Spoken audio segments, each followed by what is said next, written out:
So basically, in a given estrous cycle stage, the hormone ratio dictates how much of that ion channel is made, and it's there in the first place. And then the hunger level dictates how much you're inhibiting those channels that are now present in the membrane. And Right, together, right. that regulates the excitability of these neurons, so how much they can respond to any incoming input. Yeah, and so your hunger can change, on a pretty fast time scale. With your next meal, the hormonal fluctuations with the estrous cycle, that's happening over the course of multiple days.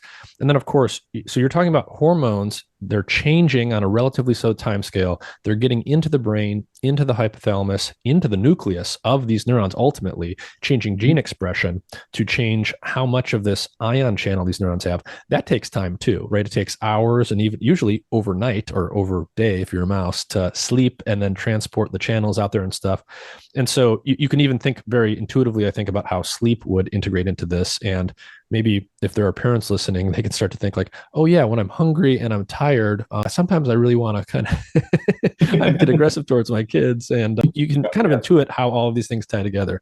Exactly, exactly. Yeah. It's very real. I guess we think of ourselves as these very, cognitive, rational beings. But have you ever tried fasting for a couple days? It all goes to pots, and there's not much left of this veneer of civilization. And it's the same with mice, except that we can study how their behavior, can really, flip like a switch based on a very minor and mild, state change. Yeah. And one of the things implicit in what you said is so you're using female mice who had no prior experience as mothers, but then you're putting them in front of pups and you're using that as your setup to probe all of this stuff. One thing that's I think implicit in what you're saying is the fact that these are naive parents, they're females that have never been pregnant, never had their own pups.